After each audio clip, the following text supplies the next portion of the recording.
Hey there, it's Olivia-Savannah here from Olivia's Catastrophe, and today I'm here to give you some fire book recommendations. So a little while back I did a water book recommendations video and somebody commented wondering if I was going to be doing the other symbols as well, earth, air and fire, and I thought why not? So today I'm here to give you the fire book recommendations and they are going to be lit.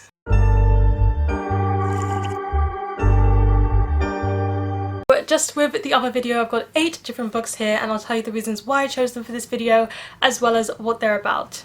So the first one I have here that I couldn't do this video without is Fahrenheit 451 by Ray Bradbury. So this is a classic which is all about this man who is a fireman, but in this society firemen burn books. All books have to be burnt.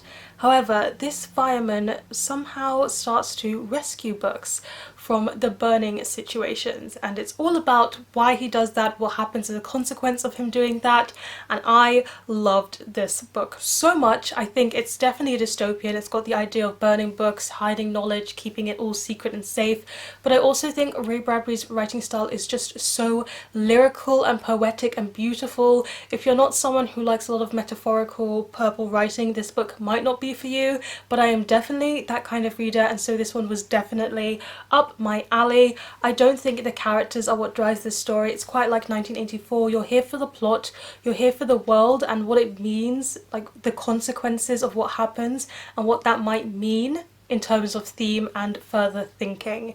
It does it all so well. I couldn't recommend this book more, really. I also just had to recommend Eleanor Oliphant is Completely Fine by Gail Honeyman.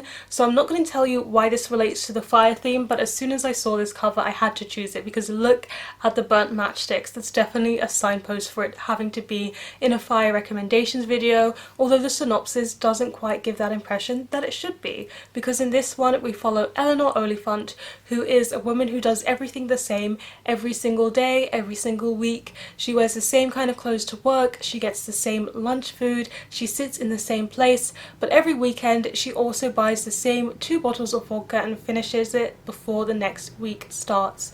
So she's an alcoholic, she's very lonely, and it's about her making a friend and what it means and how it changes her whole life when she does so. I think this book does a lot of things very well. We've got Eleanor, who is quite an unlikable main character. I know, I liked an unlikable character, what is the world?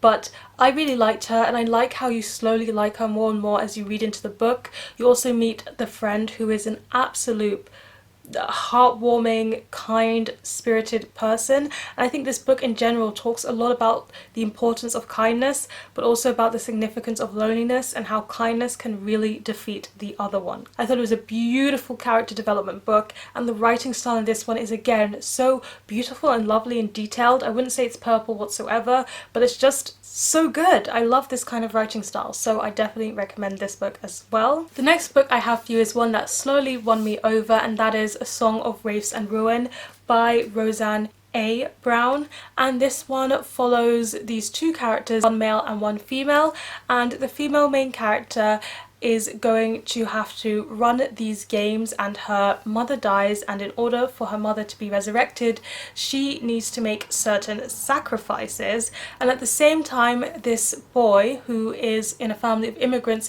comes into this city, and his sister gets kidnapped, and the only way to get his sister back is if he takes the heart of a queen, and she, for her sacrifice, needs the heart of a king, I believe. So you can definitely see how this one is going to really have them rivaling each other and playing off of each other and trying to dupe each other, but at the same time our female main character here has a lot of trauma that has to do with a fire that happened in her past and took away a lot of her family members, and that fire and her memories of that fire is very much an integral part of the story for how she develops and moves forward. So I wanted to recommend it in the fire book video because I think that fire is a core part of the story itself. The Stormcrow by Kalyn Josephson. Live in this world where these beautiful magical crows exist, but one night an empire invades this lovely kingdom where the crows exist, and they set fire to the crows' barns and it kills all of the crows. Their magical crows are gone and this fire has changed their whole lives.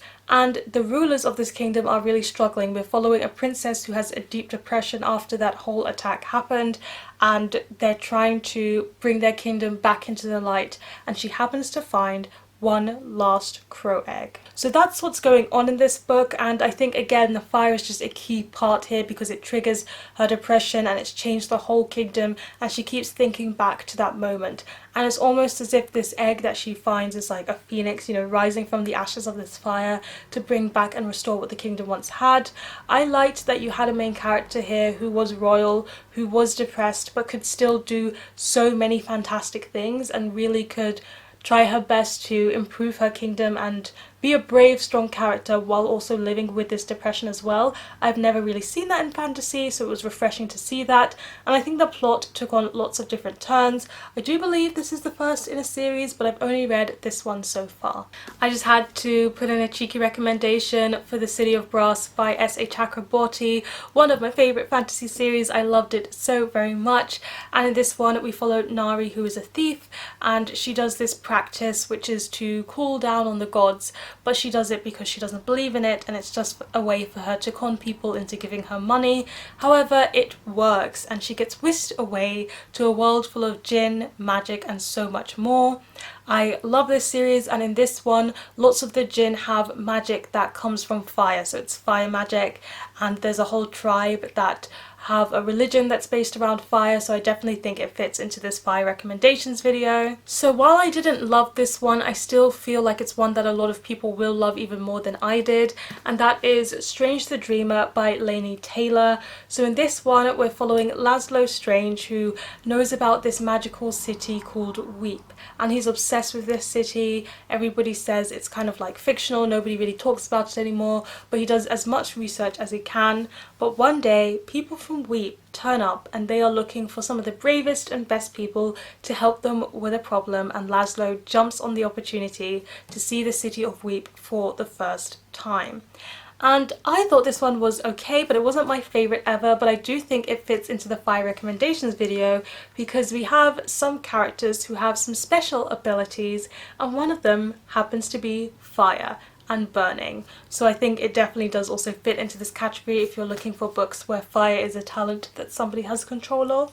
And I really like the writing style in this one. Again, it's very purple prose, it's very beautiful, but as we've established in this video, that is the kind of thing I really do like. This one is the book that is most a stretch to be recommended in this fire video, but I just had to do it anyway because I love it. It's one of my favourite books. I want to talk about it, and that is The Summer That Melted Everything by Tiffany McDaniel. And in this one we are with this family, and the dad of this family works in a church, and he's very inquisitive and curious. So he puts a newspaper ad where he asks for the devil to please come and meet him because he would like to meet the devil and have a conversation. Then one day a green-eyed young boy shows up and says, "Hey, I'm the devil." But the question that this novel presents is that boy truly the devil, or is the devil in other people, in other circumstances, in other things? And I think it does a very, very good job of taking that theme and running with it and showing it in such different lights and different ways through the events of the novel that I can't help but adore this book. I think it was written fantastically. It's underhyped and deserves more love than what it has. I also think that this is the book that I literally sweat while reading it because the descriptions of the heat, you know, it's in the title, The Summer That Melted Everything, the descriptions of the heat were so sweltering and so oppressive that I could feel it through the pages. It's in the title, but I also think, you know, dealing with the theme of the devil and evil is something that makes you think of Satan, is something that makes you think of hell as a burning and fiery place, and I think just because of the way that the burning and the heat is at the centre of this novel, it fits into the fire recommendations, and I have to recommend it here as well. Last but not least, I had to mention this book, Little Fires Everywhere by Celeste. I've already talked about it before, but I'm just going to quickly talk about it here again. It's a book where we have the Richardson family who are very rich, and they rent out their flat at a lower price so that a lower class family can move in. So a family does, a daughter-mother duo, and they become very close and it unravels a lot of secrets. But at the same time, a very important court case is happening that splits the town in two as they are on different rivaling sides of the court case. And I thought this book was fantastic. I raced through it, I was turning the pages, but it's also got fire imagery at the very core of this book. Lots of imagery around flames, around fire, around burning, and it does have a significant point in the novel as well. So I definitely think, you know, it's in the title, Little Fires Everywhere. I had to recommend it for this fire recommendations video. I couldn't do anything less. So those are 8 books that I really recommend with fire in them. I actually struggled a bit because while I do have more recommendations, it's actually a spoiler to say that fire is in the book, because I feel like there are quite a few books where it ends with the house burning. Or is that just me? Because I could think of quite a number of them. But I didn't want to recommend them because I didn't want to give anything away. But these are some books where I can mention fire and I don't think it's a spoiler in any form. Please let me know in the comment section down below. Do you have a book recommendation where fire, burning or ashes are at the very core of the novel or the imagery that the novel uses? Let me know. Give this video a thumbs up if you enjoyed it. Hit the subscribe button if you want to see more, and don't you forget to hit that notification bell to be updated every time I have a new video. And you know what they say, onwards and upwards. Excelsior!